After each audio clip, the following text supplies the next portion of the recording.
श्री लक्ष्मी नारायण कवच।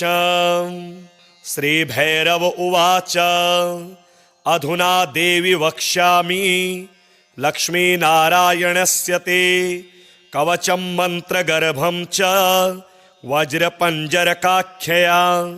श्री वज्रपंजरं नाम कवचं परमाद्भुतं रहस्यं सर्वदेवानां साधकानां विशेषतः यं धृत्वा भगवान् देवः प्रसीदति परः पुमान् यस्य धारणमात्रेण ब्रह्मालोक पितामहः।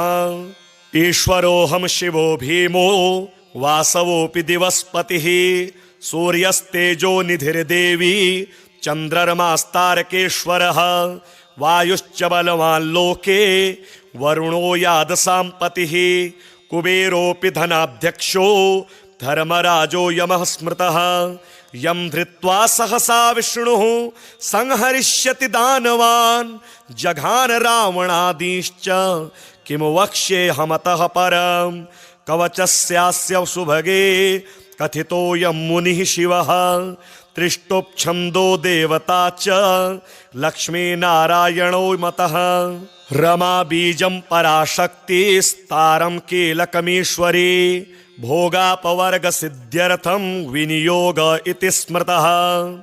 विनियोगः ओम अस्य श्री लक्ष्मी नारायण कवचस्य शिवः ऋषिः त्रिष्टोपछन्दः श्री लक्ष्मी नारायण देवता श्रीं बीजं ह्रीं शक्तिः ओम कीलकं भोगापवर्ग सिद्ध्यर्थे पाठे विनियोगः। अथ ध्यानं पूर्णेन्दुवदनं पीतवसनं कमलासनं लक्ष्म्याश्रितं चतुर्बाहुं लक्ष्मीनारायणं भजे। ओम वासुदेवोऽवतु मे मस्तकं शशिरोरुहं ह्रीं ललाटं सदा पातु लक्ष्मी विष्णुः समन्ततः हसः नेत्रोऽवता लक्ष्मी गोविन्दो जगतां पतिः ह्रीं नासां सर्वदा पातु लक्ष्मी दामोदरः प्रभुः श्रीमुखं सततं पातु देवो लक्ष्मी त्रिविक्रमः लक्ष्मीकण्ठं सदा पातु देवो लक्ष्मी जनार्दनः नारायणाय बाहू मे पातु लक्ष्मी गदाग्रजः नमः पार्श्वौ सदा पातु लक्ष्मी नन्दैकनन्दनः अं आं ईं ईं पातु वक्षो ओम लक्ष्मी त्रिपुरेश्वरः ॐ ॐ ह्रीं ह्रीं पातु कुक्षिं ह्रीं लक्ष्मी गरुडध्वजः ह्रीं ह्रीं ऐं ऐं पातु पृष्ठं हसः लक्ष्मी नृसिंहकः ॐ अं अं अः पातु नाभिं ह्रीं लक्ष्मी विष्ठरस्रवः कं खं गं घं गुदं पातु श्रीं लक्ष्मी कैटभान्तकः चं छं जं झं पातु शिश्नं लक्ष्मी लक्ष्मीश्वरः प्रभुः टं ठं डं ढं कटिं पातु नारायणाय नायकः तं थं दं धं पातु चोरो नमो लक्ष्मी जगत्पतिः पं फं बं भं पातु जानू ओम ह्रीं लक्ष्मी चतुर्भुजः यं रं लं वं पातु जङ्घे हसः लक्ष्मी गदाधरः शं सं सं हं पातु गुल्फौ ह्रीं श्रीं लक्ष्मी रथाङ्गभृत् लं शः पादौ सदा पातु मूलं लक्ष्मी सहस्त्रपात् ङं यं णं नं मं मे पातु लक्ष्मी सह सकलं वपुः इन्द्रो मां पूर्वतः पातु वह्निर्वह्नौ सदावतु यमो मां दक्षिणे पातु नैऋत्यां नैऋतिश्च मां वरुणः पश्चिमो व्यान्मां वायव्येवतु मां मरुत उत्तरे धनदः पाया देशान्यामीश्वरोऽवतु वज्रशक्तिदण्डखड्ग पाशयष्टिध्वजाङ्किताः शशूला सर्वदा पान्तु दिगीषाः परमार्थदाः अनन्तः पार्थदो नित्य मूर्ध्वे ब्रह्मावताच्च मां दश दिक्षु सदा पातु लक्ष्मीनारायणः प्रभुः प्रभाते पातु मां विष्णुर्मध्याह्ने वासुदेवकः दामोदरोऽवतात्सायं निषादो नरसिंहकः संकर्षणोर्धरात्रे व्यात् प्रभाते व्यात्रिविक्रमः अनिरुद्धः सर्वकालं विश्वक्सेनश्च सर्वतः रणे राजकुले द्युते विवादे शत्रुसंकटे ॐ ह्रीं ह्सौः श्रीं श्रीं मूलं लक्ष्मीनारायणोऽवतु ॐ ॐ ॐ रणराजचौररिपुतः पायाच्च मां केशवः ह्रीं ह्रीं ह्रीं हः हा सहौ हः सहौ वहनेर्वतान् माधवः ह्रीं ह्रीं ह्रीं जलपर्वताग्निभयतः पायादनन्तो विभुः श्रीं श्रीं श्रीं शशशाललं प्रतिदिनं लक्ष्मीधवः पातु माम् इतीदं कवचं दिव्यं वज्रपञ्जरकाभिधं लक्ष्मीनारायणस्येष्टं चतुर्वर्गफलप्रदं सर्वसौभाग्यनिलयं सर्वसारस्वतप्रदं लक्ष्मीसंवननं तत्त्वं परमार्थरसायनं मन्त्रगर्भं जगत्सारं रहस्यं त्रिदिवौकसां दशवारं पठेद्रात्रौ रतां ते वैष्णवोत्तमः स्वप्ने वरप्रदं पश्ये लक्ष्मीनारायणं सुधीः त्रिसन्ध्यं यः पठेन्नित्यं कवचं मन्मुखोदितं स याति परमं धाम वैष्णवं वैष्णवेश्वरः महाचीनपदस्थोऽपि यः पठेदात्मचिन्तकः आनन्दपूरितस्तूर्णं लभेद्मोक्षं ससाधकः गन्धाष्टकेन विलिख्ये द्रवौ भूर्जे जपन्मनो पीतसूत्रेण संवेष्ट्य सौवर्णेनाथ वेष्टयत् धारयेद्गुटिका मूर्ध्नि लक्ष्मीनारायणं स्मरन् रणे रिपुन् विजित्याशु कल्याणी गृहमाविशेत् वन्द्या वा काकवन्द्या वा मृतवत्सार्चयाङ्गना सावधनीयान् कण्ठदेशे लभेत् पुत्राश्चिरायुषः गुरुपदेशतो धृत्वा गुरुं ध्यात्वा मनुं जपन् वर्णलक्ष्यपुरश्चर्या फलमाप्नोति साधकः बहुनोक्तेन किं देवी कवचस्यास्य पार्वती विनानेन न सिद्धिशान् मन्त्रस्यास्य महेश्वरी सर्वागमरहस्याढ्यं तत्त्वात् तत्त्वं परात्परम् अभक्ताय न दातव्यं कुचेलाय दुरात्मने दीक्षिताय कुलीनाय स्वशिष्याय महात्मने महाचेन पदस्थाय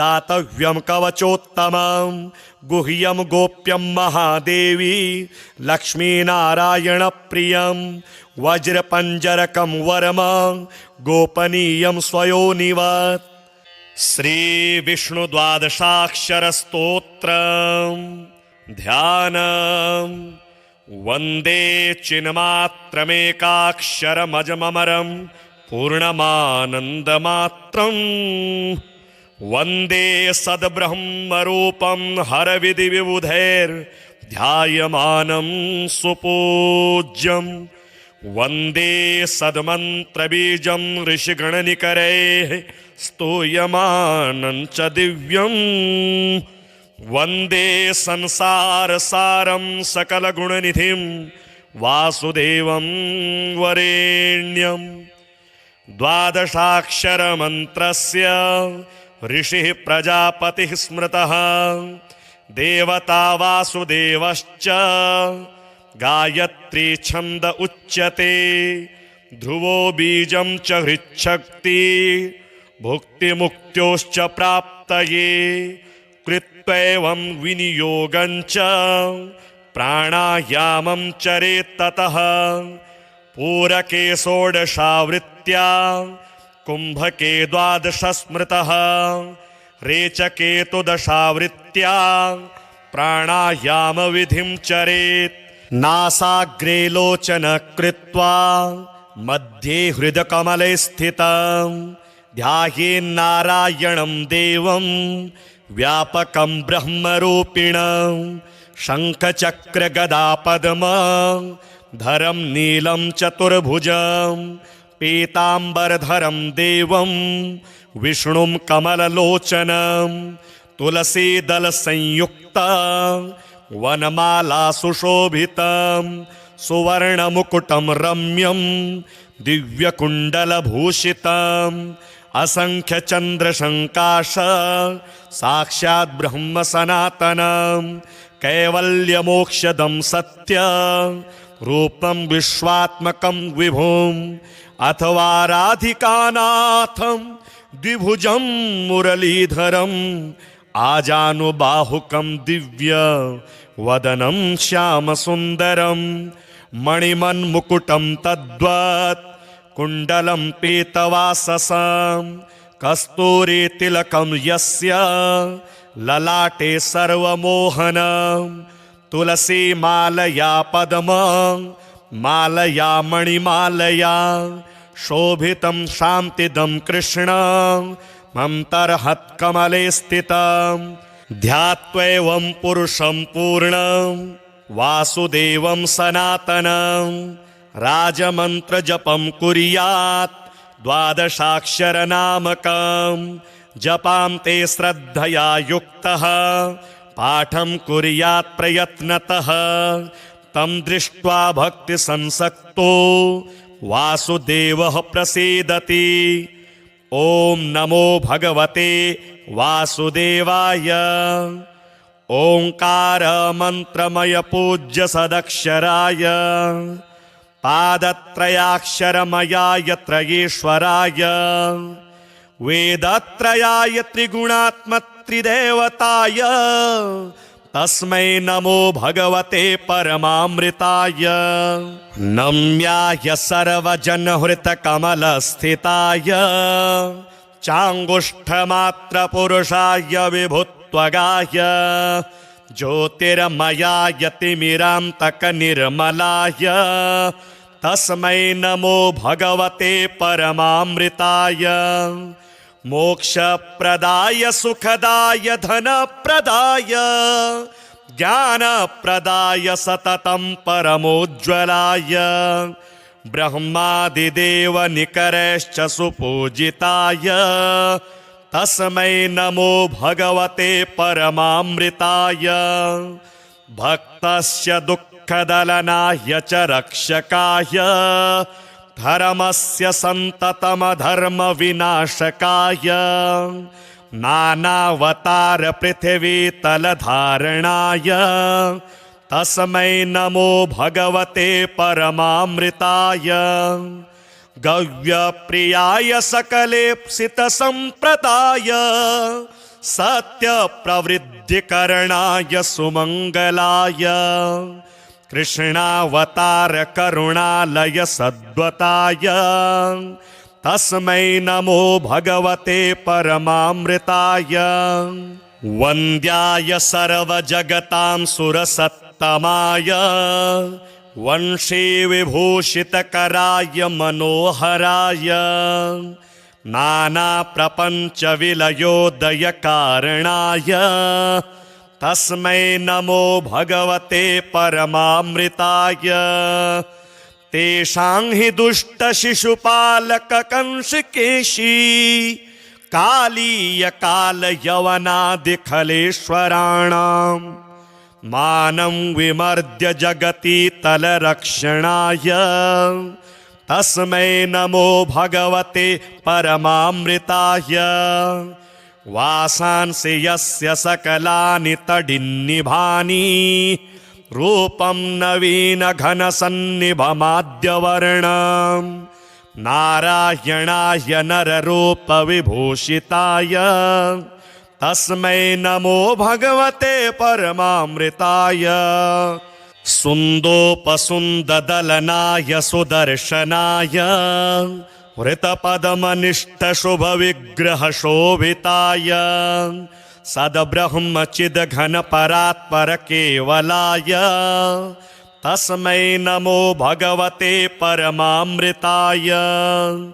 देवाय भक्तभवसागरतारिणाय दुर्दन्तवक्रशिशुपालककर्दनाय लीलार्थमेव जगति तलमागताय तस्मै नमो भगवते परमामृताय वायुस्तथैव वरुणोऽग्निशशाङ्करुद्रा इन्द्राश्विनी सुतकुबेरयमा अजश्वा स्तुन्वन्ति त्यं सततमेव समस्तवेदाः तस्मै नमो भगवते परमामृताय यस्याक्षरस्य निरवध्य निरञ्जनस्य संसारदुःखरहितस्य सुदुर्लभस्य जानन्ति नैव महिमानमशेषजीवा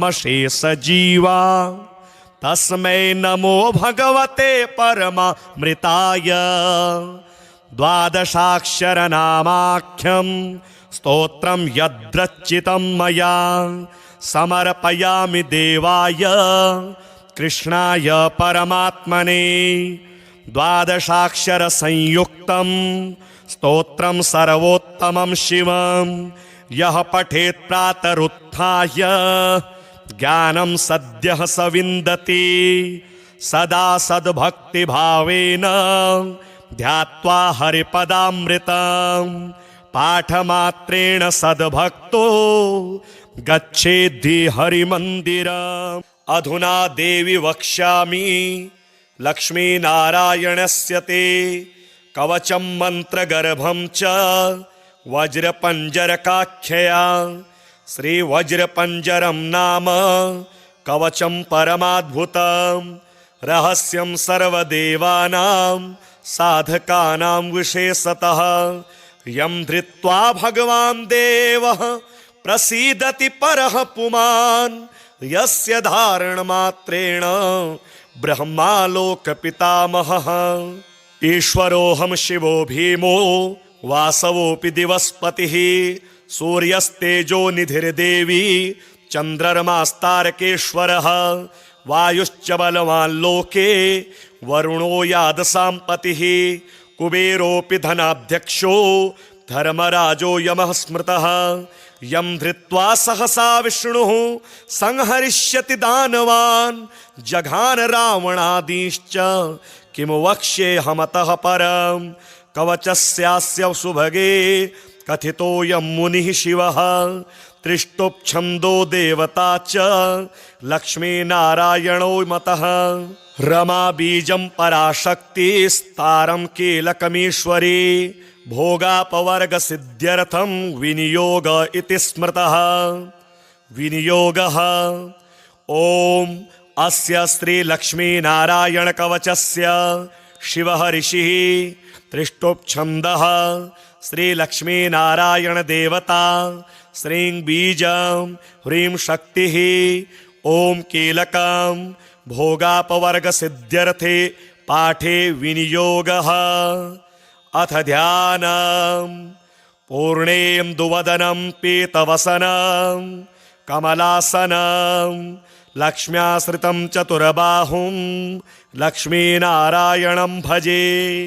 ॐ वासुदेवोऽवतु मे मस्तकं शशिरोरुहं ह्रीं ललाटं सदा पातु लक्ष्मी विष्णुः समन्ततः हसः नेत्रोऽवता लक्ष्मी गोविन्दो जगतां पतिः ह्रीं नासां सर्वदा पातु लक्ष्मी दामोदरः प्रभुः श्रीमुखं सततं पातु देवो लक्ष्मी त्रिविक्रमः लक्ष्मीकण्ठं सदा पातु देवो लक्ष्मी जनार्दनः नारायणाय बाहू मे पातु लक्ष्मी गदाग्रजः नमः पार्श्वौ सदा पातु लक्ष्मी नन्देकनन्दनः अं आं ईं ईं पातु वक्षो ॐ लक्ष्मी त्रिपुरेश्वरः ॐ ॐ ह्रीं ह्रीं पातु कुक्षिं ह्रीं लक्ष्मी गरुडध्वजः ह्रीं ह्रीं ऐं ऐं पातु पृष्ठं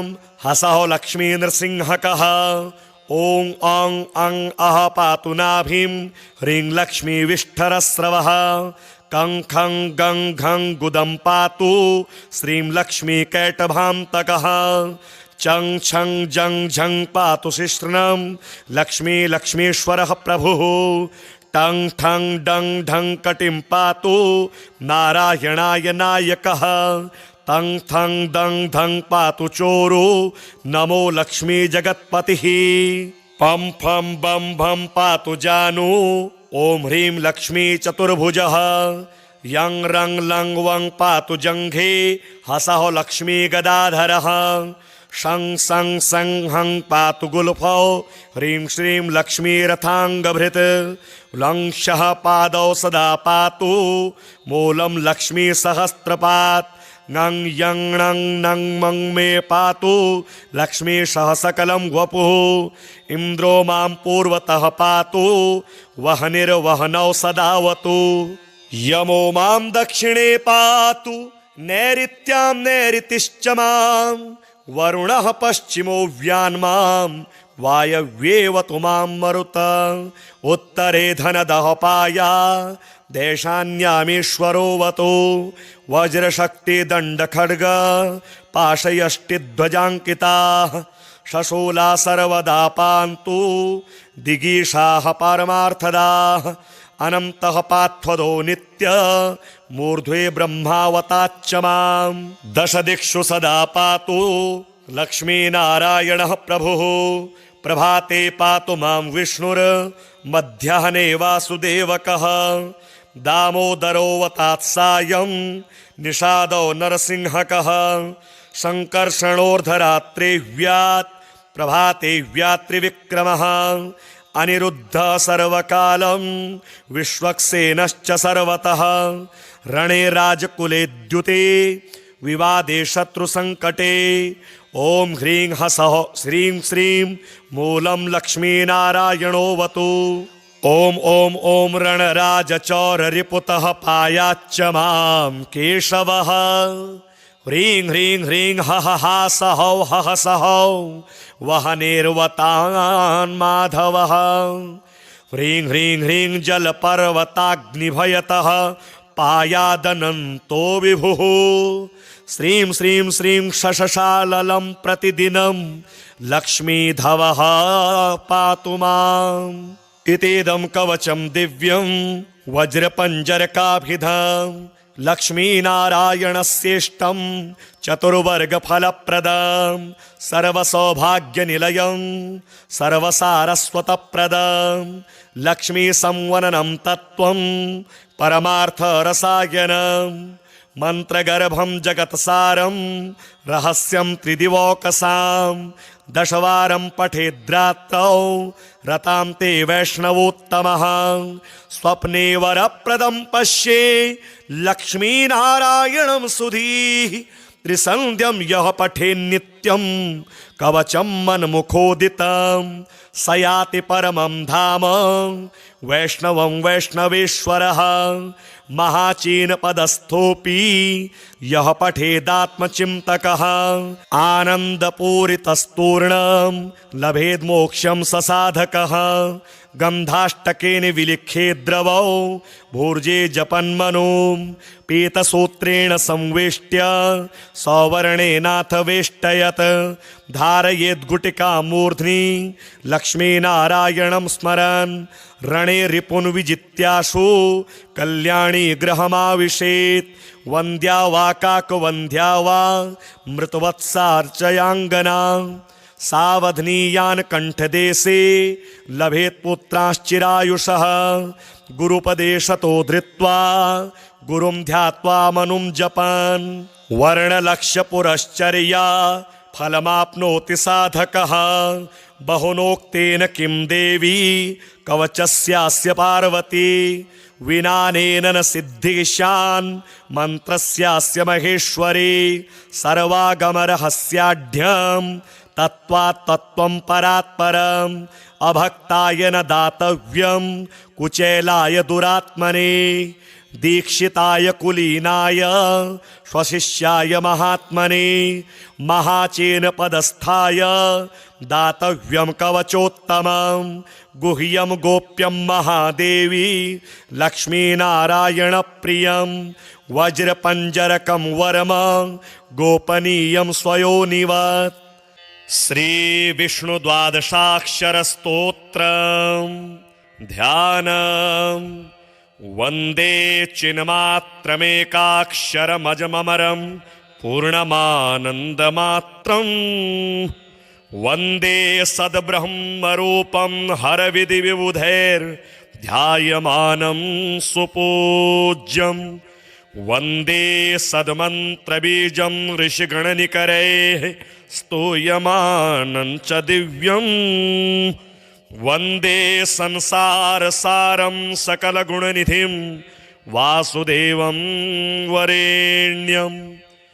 द्वादशाक्षरमन्त्रस्य ऋषिः प्रजापतिः स्मृतः देवता वासुदेवश्च गायत्री छन्द उच्यते ध्रुवो बीजं च हृच्छक्ति भुक्तिमुक्त्योश्च प्राप्तये कृत्वैवं विनियोगं च प्राणायामं चरेत् ततः पूरके षोडशावृत्त्या कुम्भके द्वादश स्मृतः रेचके तु दशावृत्त्या प्राणायामविधिं चरेत् नासाग्रे लोचन कृत्वा मध्ये हृदकमले स्थितं ध्यायेन्नारायणं देवं व्यापकं ब्रह्मरूपिणं शङ्खचक्रगदापद्मं धरं नीलं चतुर्भुजं पीताम्बरधरं देवं विष्णुं कमललोचनं तुलसीदलसंयुक्तं वनमाला सुशोभितं सुवर्णमुकुटं रम्यं दिव्यकुण्डलभूषितम् असंख्यचन्द्रशङ्काश साक्षात् ब्रह्म सनातनं कैवल्यमोक्षदं सत्य रूपं विश्वात्मकं विभुम् अथवा राधिकानाथं द्विभुजं मुरलीधरम् आजानुबाहुकं दिव्य वदनं श्यामसुन्दरं मणिमन्मुकुटं तद्वत् कुण्डलं पीतवाससं कस्तूरीतिलकं यस्य ललाटे सर्वमोहनं तुलसीमालया पद्मं मालया मणिमालया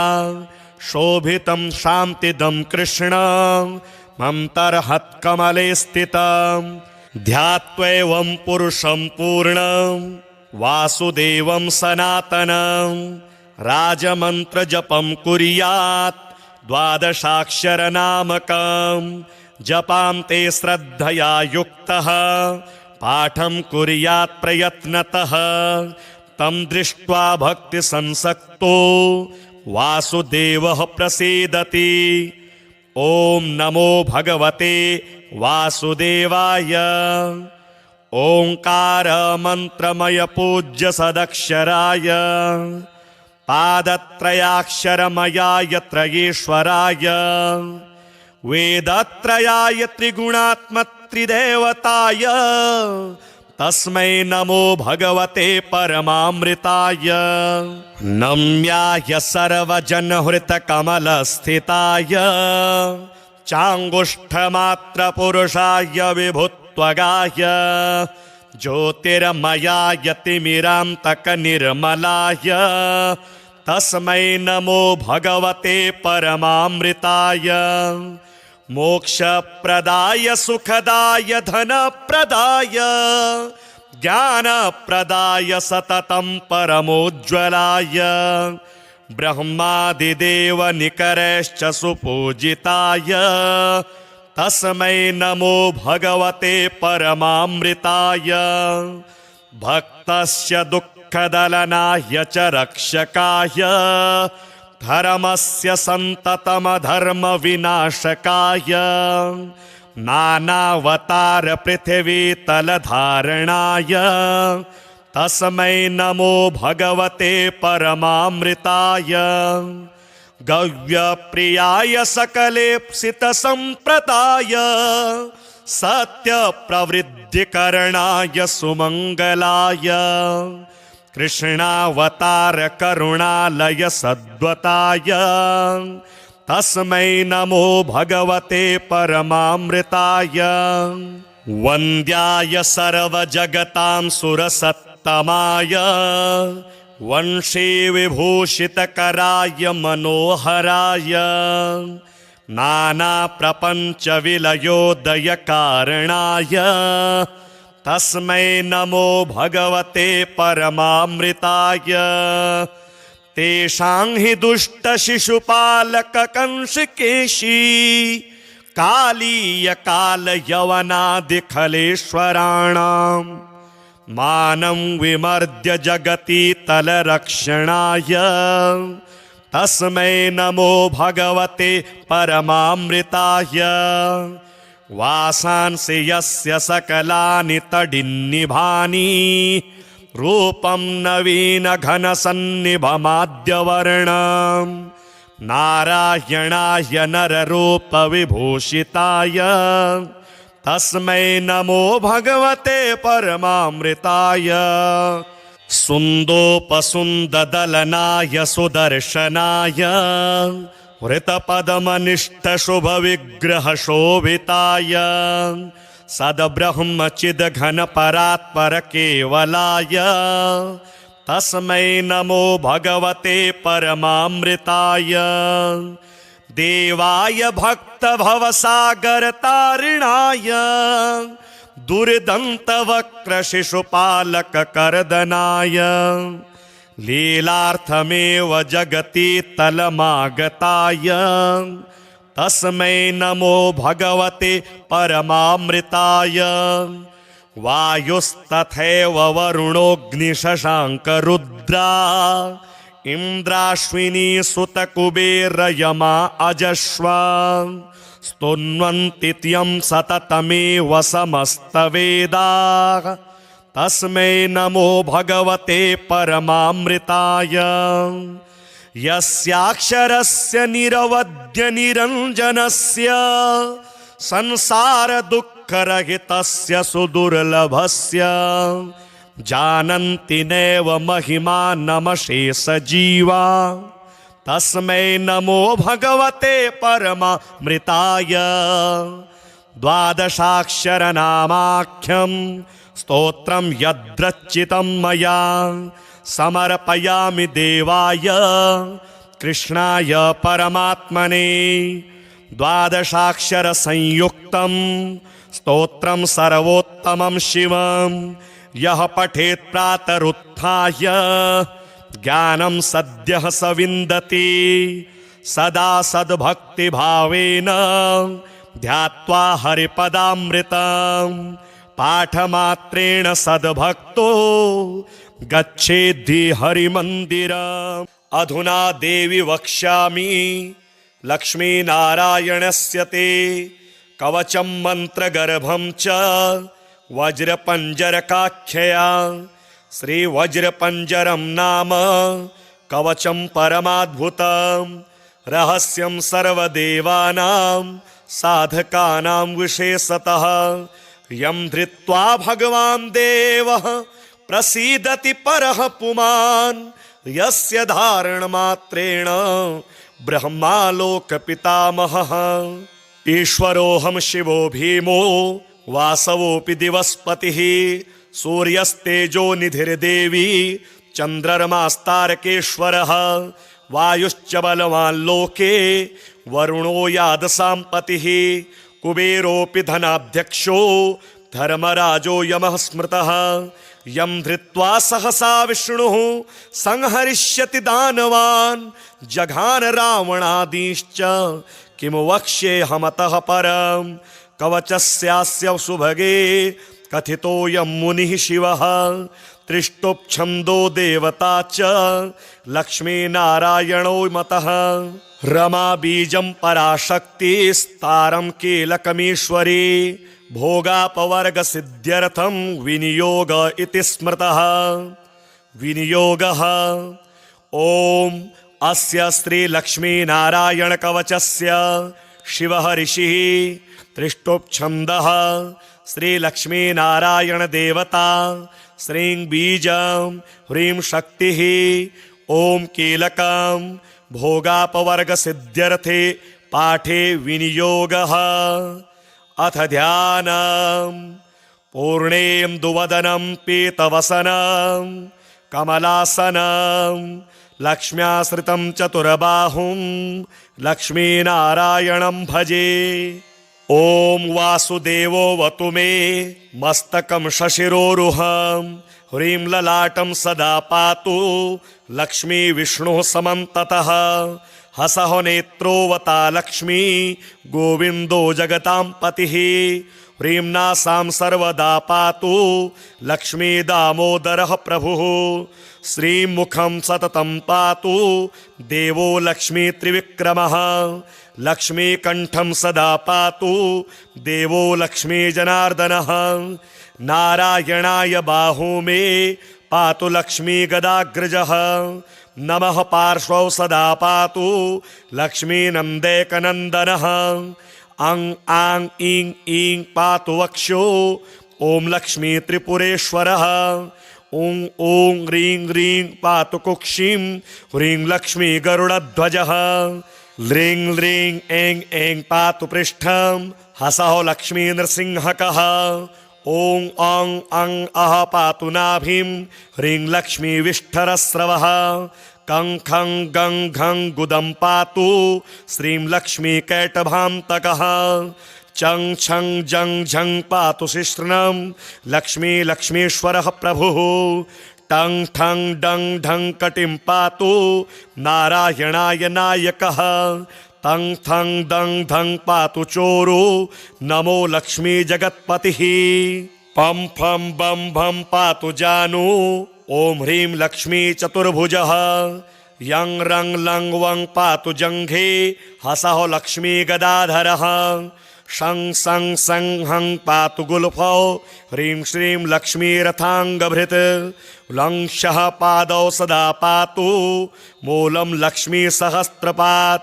ङं यं णं नं मं मे पातु लक्ष्मी सह सकलं वपुः। इन्द्रो मां पूर्वतः पातु वह्निर्वह्नौ सदावतु। यमो मां दक्षिणे पातु नैऋत्यां नैऋतिश्च मां। वरुणः पश्चिमो व्यान्मां वायव्येवतु मां मरुत। उत्तरे धनदः पाया देशान्यामीश्वरोऽवतु। वज्रशक्तिदण्डखड्ग पाशयष्टिध्वजाङ्किताः। शशूला सर्वदा पान्तु दिगीषाः पारमार्थदाः। अनन्तः पार्थदो नित्य मूर्ध्वे ब्रह्मावताच्च मां। दशदिक्षु सदा पातु लक्ष्मीनारायणः प्रभुः। प्रभाते पातु मां विष्णुर्मध्याह्ने वासुदेवकः। दामोदरोऽवतात् सायं निषादो नरसिंहकः। सङ्कर्षणोर्धरात्रेव्यात् प्रभाते व्यात्रिविक्रमः। अनिरुद्धः सर्वकालं विश्वक्सेनश्च सर्वतः। रणे राजकुले द्युते विवादे शत्रुसङ्कटे। ॐ ह्रीं हसः श्रीं श्रीं मूलं लक्ष्मीनारायणोऽवतु। ॐ ॐ ॐ रणराजचौररिपुतः पायाच्च मां केशवः। ह्रीं ह्रीं ह्रीं हः हासहौ हः सहौ वह्निर्वतान् माधवः। ह्रीं ह्रीं ह्रीं जलपर्वताग्निभयतः पायादनन्तो विभुः। श्रीं श्रीं श्रीं शशशाललं प्रतिदिनं लक्ष्मीधवः पातु माम्।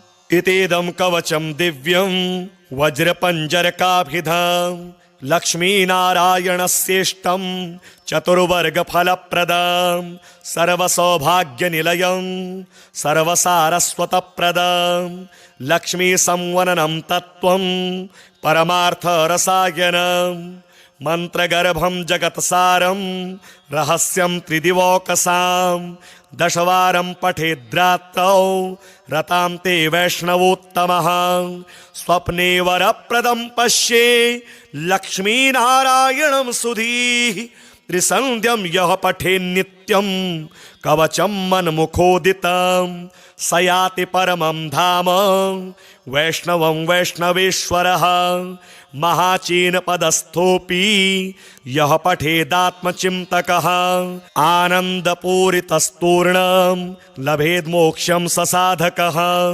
गन्धाष्टकेन विलिखे द्रवौ भूर्जे जपन्मनो पीतसूत्रेण संवेष्ट्य सौवर्णेनाथ वेष्टयत् धारयेद् गुटिका मूर्ध्नि लक्ष्मीनारायणं स्मरन् रणे रिपुन् विजित्याशु कल्याणी गृहमाविशेत् वन्द्या वा काकवन्द्या वा मृतवत्सार्चयाङ्गना सावधनीयान् कण्ठदेशे लभेत् पुत्राश्चिरायुषः गुरुपदेशतो धृत्वा गुरुं ध्यात्वा मनुं जपन् वर्णलक्ष्यपुरश्चर्या फलमाप्नोति साधकः बहुनोक्तेन किं देवी कवचस्यास्य पार्वती विनानेन न सिद्धिशान् मन्त्रस्यास्य महेश्वरी सर्वागमरहस्याढ्यं तत्त्वात् तत्त्वं परात् परम् अभक्ताय न दातव्यं कुचेलाय दुरात्मने दीक्षिताय कुलीनाय स्वशिष्याय महात्मने महाचेन पदस्थाय दातव्यं कवचोत्तमं गुह्यं गोप्यं महादेवी लक्ष्मीनारायणप्रियं वज्रपञ्जरकं वरम गोपनीयं स्वयोनिवत् श्रीविष्णुद्वादशाक्षरस्तोत्रं ध्यानम् वन्दे चिन्मात्रमेकाक्षरमजममरं पूर्णमानन्दमात्रं वन्दे सद्ब्रह्मरूपं हरविधिविबुधैर्ध्यायमानं सुपूज्यं वन्दे सद्मन्त्रबीजं ऋषिगणनिकरैः स्तूयमानं च दिव्यम् वन्दे संसारसारं सकलगुणनिधिं वासुदेवं वरेण्यं द्वादशाक्षरमन्त्रस्य ऋषिः प्रजापतिः स्मृतः देवता वासुदेवश्च गायत्री छन्द उच्यते ध्रुवो बीजं च हृच्छक्ति भुक्तिमुक्त्योश्च प्राप्तये कृत्वैवं विनियोगं च प्राणायामं चरेत् ततः पूरके षोडशावृत्त्या कुम्भके द्वादश स्मृतः रेचके तु दशावृत्त्या प्राणायामविधिं चरेत् नासाग्रे लोचन कृत्वा मध्ये हृदकमले स्थितं ध्यायेन्नारायणं देवं व्यापकं ब्रह्मरूपिणं शङ्खचक्रगदापद्मं धरं नीलं चतुर्भुजं पीताम्बरधरं देवं विष्णुं कमललोचनं तुलसीदलसंयुक्तं वनमाला सुशोभितं सुवर्णमुकुटं रम्यं दिव्यकुण्डलभूषितम् असंख्यचन्द्रशङ्काश साक्षात् ब्रह्म सनातनं कैवल्यमोक्षदं सत्य रूपं विश्वात्मकं विभुम् अथवा राधिकानाथं द्विभुजं मुरलीधरम् आजानुबाहुकं दिव्य वदनं श्यामसुन्दरं मणिमन्मुकुटं तद्वत् कुण्डलं पीतवाससं कस्तूरीतिलकं यस्य ललाटे सर्वमोहनं तुलसीमालया पद्मं मालया मणिमालया शोभितं शान्तिदं कृष्णं मन्तर्हत्कमले स्थितं ध्यात्वैवं पुरुषं पूर्णं वासुदेवं सनातनं राजमन्त्रजपं कुर्यात् द्वादशाक्षरनामकं जपां ते श्रद्धया युक्तः पाठं कुर्यात् प्रयत्नतः तं दृष्ट्वा भक्तिसंसक्तो वासुदेवः प्रसीदति। ॐ नमो भगवते वासुदेवाय। ओंकार मंत्रमय पूज्य सदक्षराय पादत्रयाक्षरमयाय त्रयेश्वराय वेदत्रयाय त्रिगुणात्मत्रिदेवताय तस्मै नमो भगवते परमामृताय। नम्याय सर्वजनहृतकमलस्थिताय चाङ्गुष्ठमात्रपुरुषाय विभुत्वगाय ज्योतिर्मयाय तिमिरान्तकनिर्मलाय तस्मै नमो भगवते परमामृताय। मोक्षप्रदाय सुखदाय धनप्रदाय ज्ञानप्रदाय सततं परमोज्ज्वलाय ब्रह्मादिदेवनिकरैश्च सुपूजिताय तस्मै नमो भगवते परमामृताय। भक्तस्य दुःखदलनाय च रक्षकाय धर्मस्य सन्ततमधर्मविनाशकाय नानावतार पृथिवीतलधारणाय तस्मै नमो भगवते परमामृताय। गव्यप्रियाय सकलेप्सितसम्प्रदाय सत्यप्रवृद्धिकरणाय सुमङ्गलाय कृष्णावतार करुणालय सद्वताय तस्मै नमो भगवते परमामृताय। वन्द्याय सर्वजगतां सुरसत्तमाय वंशी विभूषितकराय मनोहराय नानाप्रपञ्चविलयोदयकारणाय तस्मै नमो भगवते परमामृताय। तेषां हि दुष्टशिशुपालककंसकेशी कालीयकालयवनादिखलेश्वराणां मानं विमर्द्य जगति तलरक्षणाय तस्मै नमो भगवते परमामृताय। वासांसि यस्य सकलानि तडिन्निभानि रूपं नवीनघनसन्निभमाद्यवर्णं नारायणाय नररूपविभूषिताय तस्मै नमो भगवते परमामृताय। सुन्दोपसुन्ददलनाय सुदर्शनाय वृतपदमनिष्ठशुभविग्रहशोभिताय सद्ब्रह्मचिद्घनपरात्परकेवलाय तस्मै नमो भगवते परमामृताय। देवाय भक्तभवसागरतारिणाय दुर्दन्तवक्रशिशुपालककर्दनाय लीलार्थमेव जगति तलमागताय तस्मै नमो भगवते परमामृताय। वायुस्तथैव वरुणोऽग्निशशाङ्करुद्रा इन्द्राश्विनी सुतकुबेरयमा अजश्वा स्तुन्वन्ति त्यं सततमेव समस्तवेदाः तस्मै नमो भगवते परमामृताय। यस्याक्षरस्य निरवध्य निरञ्जनस्य संसारदुःखरहितस्य सुदुर्लभस्य जानन्ति नैव महिमानमशेषजीवा तस्मै नमो भगवते परमामृताय। द्वादशाक्षरनामाख्यं स्तोत्रं यद्रचितं मया समर्पयामि देवाय कृष्णाय परमात्मने।